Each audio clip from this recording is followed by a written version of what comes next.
The test is in 4-part, Part 1, Part 2, Part 3, and Part 4. Now look at Part 1. Part 1. I'm here today with Helen Warner, who has been a vegetarian for many years and is going to talk a little about vegetarianism. First, you have some time to look at questions 1 to 6.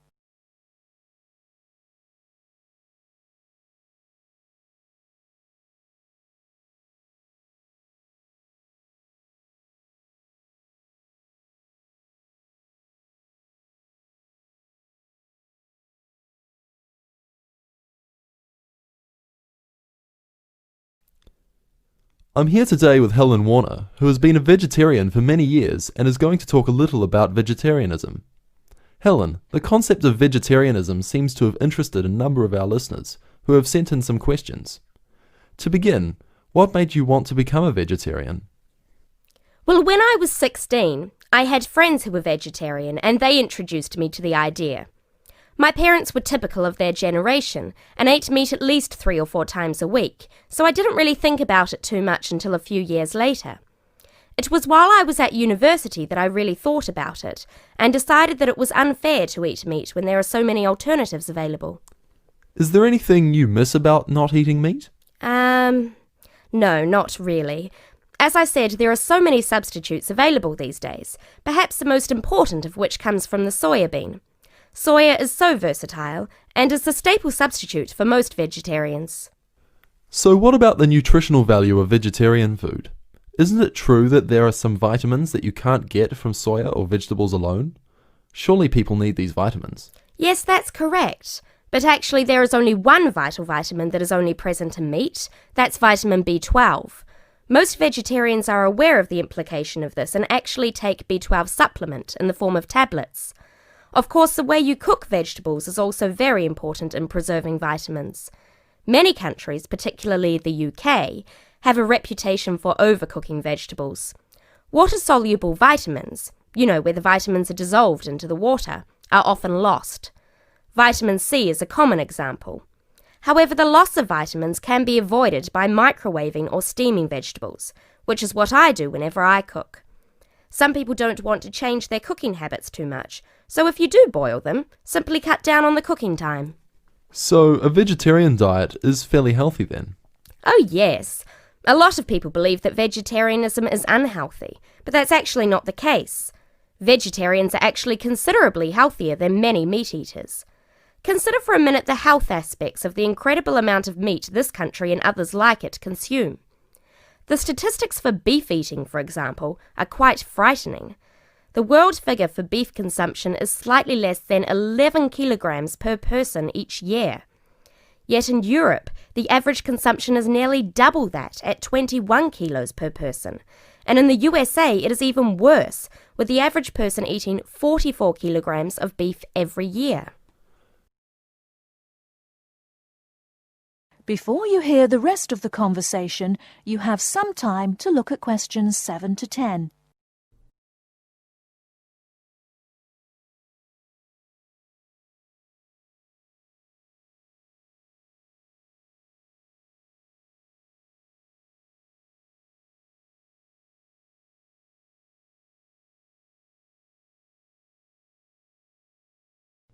Now listen and answer questions 7 to 10. So are you suggesting that people stop eating meat altogether and everyone adopts a vegetarian lifestyle? No, not at all. Even in the healthiest diets, there is still a place for meat, but it should be eaten in moderation. Many nutritionists think of foods in terms of a pyramid, with the foods we can eat relatively freely at the bottom and the foods we should carefully restrict at the top. The majority of our diet should be composed of cereals, which would go on the bottom row of the pyramid. In this category could also be included such things as rice and pasta. Next, a good diet is followed by a roughly equal amount of vegetables and fruit. I have at least 2 servings a day of fruit and vegetables whenever possible. In decreasing quantities, you can then eat dairy foods, eggs, cheese, etc.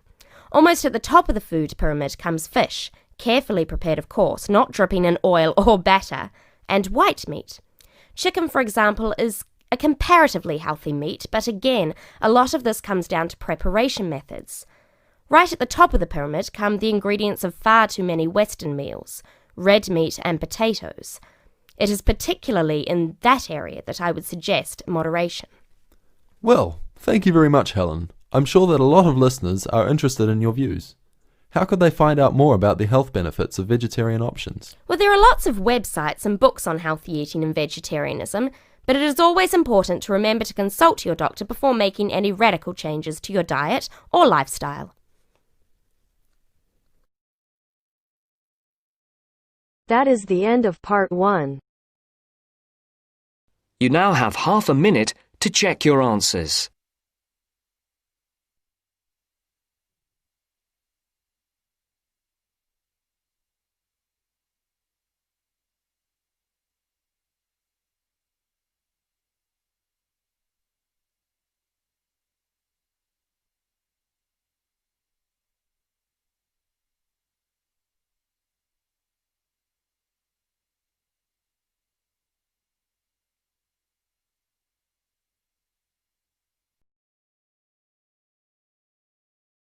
Now turns to part 2.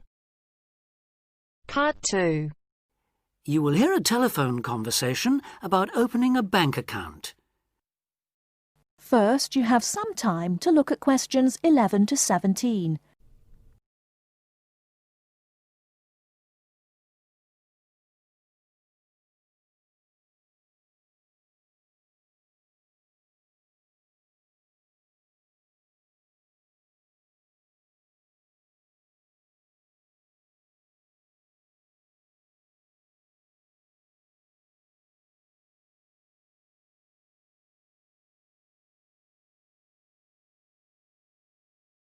Now, listen carefully and answer questions 11 to 17. Expats Helpline, Terry Davies here. What can I do for you? Hello, Terry. I've been in this country for a while and I've just been offered a job in the city, so I think I'm going to need to open a bank account. I haven't had one before, so I'm wondering what papers I need. Well, basically you'll need to be able to prove to the bank that you're who you say you are and that you live where you say you do, okay? Uh-huh. And for some banks, at least, that means you'll have to show them 2 separate pieces of identity. So I'll run through the list if you like. Yes, please. Okay. I'll bring it up on the screen. Let's see. Here it is. Right. The first thing it says is a valid passport. Mine's Australian. Yes, that would be fine, of course. The next one is a driving license, and again, one from your country would be okay. Then that's followed by birth certificate. Oh, hang on, that's only if you're under 18. Which I'm not. Right, so not that then. But you can also show them a benefit book. For instance, if you're in ill health, or unemployed, or getting income support. Yes, I could bring that. Or a letter from my employer, maybe? Well, that's not actually on the list, so we'll have to assume you can't. Okay. And to prove where I live? Again, there are several possible things listed here. For instance, you could use a bill for council tax, or something else for where you live, such as an insurance certificate. I've got one of those, somewhere among all my papers. But what about bills? Things like phone bills, I mean. As long as it has your address on it, yes, fine. So a bill for my mobile would do, would it? I'm afraid it would have to be for a fixed line phone. You could use other types of household bill, though, as long as you get them through the post. How about an electricity bill? That'll say where I live, won't it? If it's in your name and not that of a landlord, yes. It is, so I'll probably take that then. There's one other you might want to use, a vehicle registration document. If you have a car or motorbike or something, of course. No, I haven't actually. Now, I believe there's a bank actually inside the commercial centre, and I might open an account there, seeing as how that's where I'll be every day.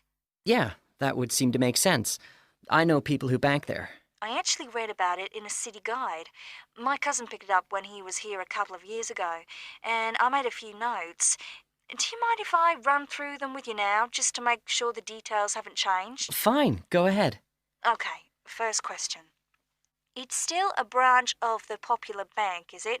The one with links to Australian banks? No, it's actually been taken over by another big banking group, the Savings Bank. It still seems quite popular, though, especially with people doing business in the Asia-Pacific area. And when is it open? Monday to Saturday? I'll have to check their website for that. Give me a second or two, will you? Sure. Right. I've got it. Customer service, and it's just weekdays, I'm afraid. Does it say what their business hours are? I'm just looking for that. It's on a different page for some reason.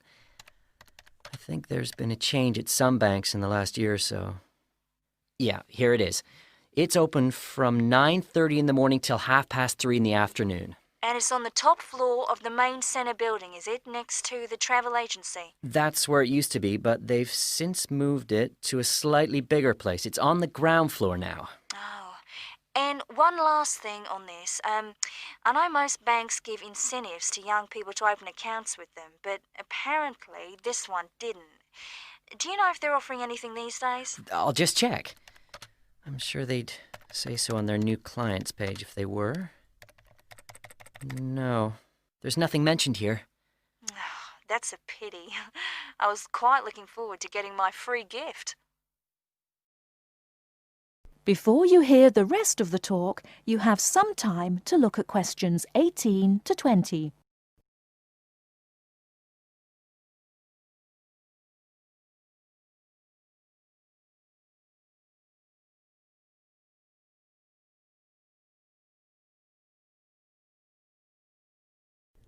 Now listen and answer questions 18 to 20. There are plenty of other banks within walking distance, you know. It may be worth shopping around to see what they've got to offer. Longer opening hours, including Saturdays, perhaps less crowded. Can you tell me how to get to a couple of them? I know where the commercial centre is, so that's probably my best starting place. Sure. For the Royal Bank, you need to turn left when you leave the centre, go along Market Street past the post office, and turn left up Bridge Street past the Shaw Theatre. Then you take the first right. You'll see an internet cafe on the other side, and the Royal is just a bit further along on the right, directly opposite the Park Hotel. Okay, I've got that. What about the Northern Bank? For that one, you turn right as you come out of the centre and go along Market Street until you come to the junction with West Street. There you turn right again and carry on up as far as the next junction where you take a left. You'll see the bank from there. It's the third building on the right. Fine. And the last one, the National Bank? You can go either way from the centre, really. Up West Street or Bridge Street and then along past City Hall. The bank is on the other side of the road, right next to the tourist office. You can't miss it.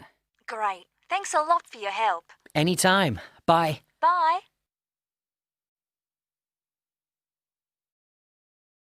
That is the end of part 2. You now have half a minute to check your answers.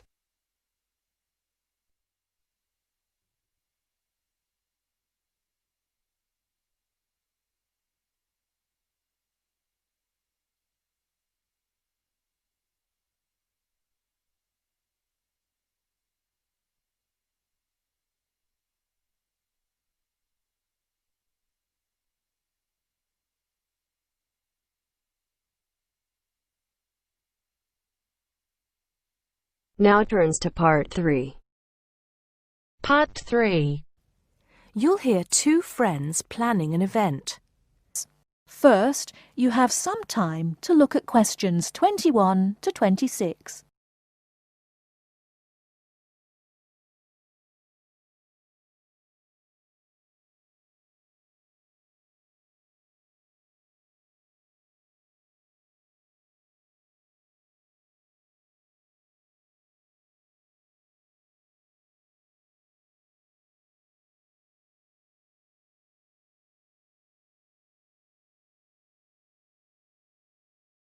Now listen carefully and answer questions 21 to 26. Hello, Joan. I'm glad you could come. Hello, Peter. What's up? Is something the matter? No, everything's fine. It sounded urgent on the phone. Did it? It's just that I've had this idea and I wanted to see how soon we could get it off the ground. Well, don't keep me in suspense. You know they're planning to close down the local clinic. It was in the newspaper yesterday, but most people have actually known for some time. Well, I thought we should do something about it. What did you have in mind? I thought we could organise a charity event and donate the money to the clinic. I know it doesn't sound like much, but it will show the local council how we feel and that we mean business. That'll take quite a lot of organising. Why don't we just hold a protest outside the town hall? A protest would take just as much organisation as an event like this. Besides, I think fewer people would turn up. A village fair, or something like that, would attract more people and get money for the clinic. People are more generous when they're enjoying themselves. OK then, it sounds good to me. How do we start? First, we put our heads together and come up with a list of people who'll be willing to help and people who can provide us with some of the things we need. For example, we might need a caterer to provide refreshments, a rock band for entertainment, tents and so on. Then, we do a lot of telephoning around and try to get everybody together at the same time in the same place. Sounds like a lot of work to me. That's only the beginning. First things first, though. Let's decide now on who to get to the initial meeting and where and when to hold it. Fine. Well, the village hall would be the best place to have the meeting. It's not as big as the youth club, but it's warmer. There'll be no problem getting permission to use it, but I suppose it depends on how many people we invite. We don't want too many, otherwise the meeting will go on too long and nothing will get decided. But the village hall is a good idea. It's more official than having it in someone's living room. How many? 6 or 8 people to start with? 10 at the most? OK, now we have to decide on a suitable day and time. Suitable to everybody, I mean. A Saturday or Sunday would seem to be the best choice because people aren't at work on those days. But they may not like the idea of giving up a part of their weekend for a meeting.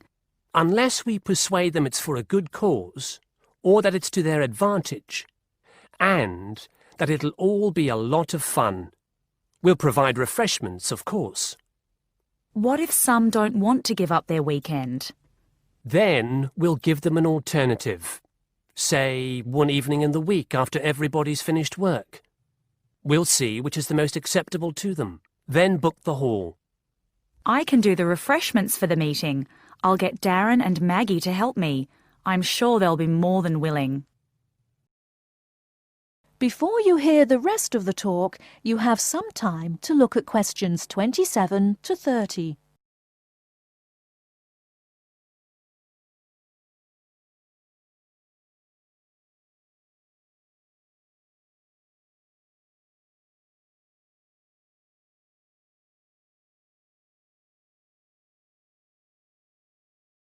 Now listen and answer questions 27 to 30.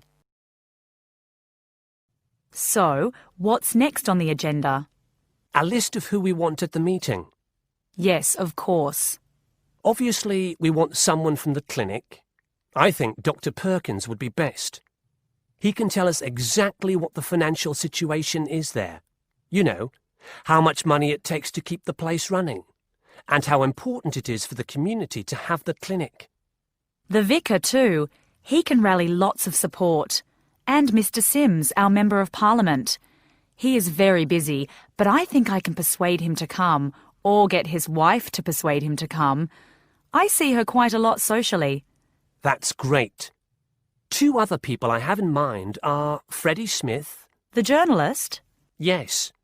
Well, he's the editor of the local paper now, and might be useful. He might let us advertise for free, and he'll know how to go about getting leaflets and posters printed. That's another thing.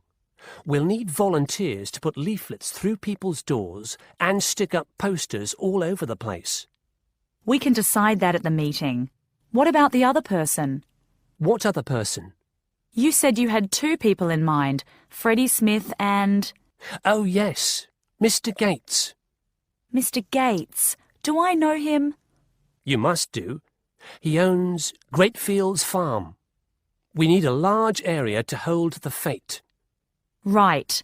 So how many have we got then? 7 or 8? There's Dr. Perkins, Mr. Sims, that journalist. Freddie Smith, you mean? Yes, him. And the vicar and Mr. Gates, the farmer. That's only 5. There's you and me. That's 7. That will do for now. Let's start making phone calls. That is the end of part 3. You now have half a minute to check your answers.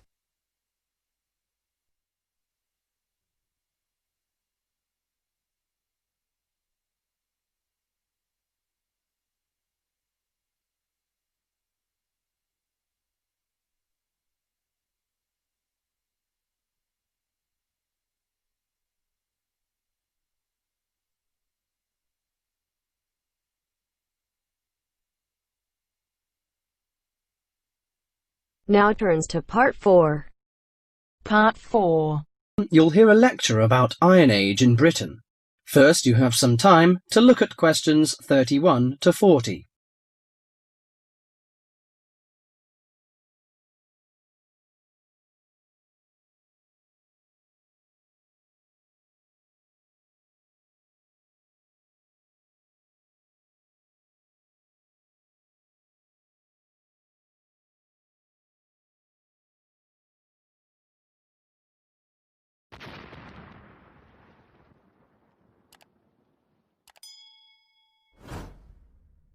Now listen carefully to the message and answer questions 31 to 40. Good morning, ladies and gentlemen. Today I'm going to introduce to you a special age in Britain, the Iron Age. People at that time, you may be surprised to hear that, seem close to the men and women of today, because archaeologists discovered that they tried to vary their diet, improve their homes, and follow fashions. The period known as the Iron Age lasted in Britain for about 800 years, from 750 BC to 43 AD. There had been several dramatic changes by the end of the Iron Age, including coinage, wheel-thrown pottery, etc. People had started to live in larger and more settled communities. Furthermore, because of the differences in climate and geography, someone living in Yorkshire or Ireland would have eaten different food, worn different clothing, and lived in different housing conditions from someone living in southern Britain. Caesar commented that Britain was a land of small farms, and this has been proven by the archaeological evidence. Since Iron Age society was primarily agricultural, it is safe to presume that the daily routine would have revolved around the maintenance of the crops and livestock. Small farmsteads were tended by and would have supported isolated communities of family or extended family size. They produced enough to live on and a little extra to exchange for commodities that the farmers were unable to provide for themselves. For those farms, harvested crops were stored in either granaries that were raised from the ground on posts or in bell-shaped pits 2 to 3 meters deep. Some 4,500 of these storage pits have been found within the hill fort interior at Danebury in Hampshire, and if they were all used to store crops, this would have essentially made the site one large fortified granary. Although the archaeological evidence shows that cattle and sheep would have been the most common farm animals, it is known that pigs were also kept. The animals would have aided the family, not only with heavy farm labour in the case of the cattle, such as the ploughing of crop fields, but also as a valuable form of wool or hide and food products. Horses and dogs are also observed in the archaeological evidence from both faunal remains and artefacts. Horses were used for pulling 2- or 4-wheeled vehicles, carts, chariots, while dogs would have assisted in the herding of the livestock and hunting. Besides agriculture and stock raising, The architecture in Iron Age is also worth mentioning. A very well-preserved settlement has been discovered at the site of Chislester in Cornwall. It was made up of individual houses of stone, with garden plots. In Wessex, the typical building on a settlement would have been the large round house. All of the domestic life would have occurred within this. The main frame of the round house would have been made of upright timbers, which were interwoven with coppiced wood, usually hazel, oak, ash, or pollarded willow, to make wattle walls. This was then covered with a daub made of clay, soil, straw, and animal manure that would weatherproof the house. The roof was constructed from large timbers and densely thatched. The main focus of the interior of the house was the central open hearth fire. This was the heart of the house to provide cooked food, warmth, and light. Because its importance within the domestic sphere, the fire would have been maintained 24 hours a day. Beside the fire may have stood a pair of fire dogs, such as those found at Baldock in Herefordshire, or suspended above it a bronze cauldron held up by a tripod and attached with an adjustable chain. The ordinary basic cooking pots would have been made by hand, from the local clay, and came in varying rounded shapes, occasionally with simple incised decorations.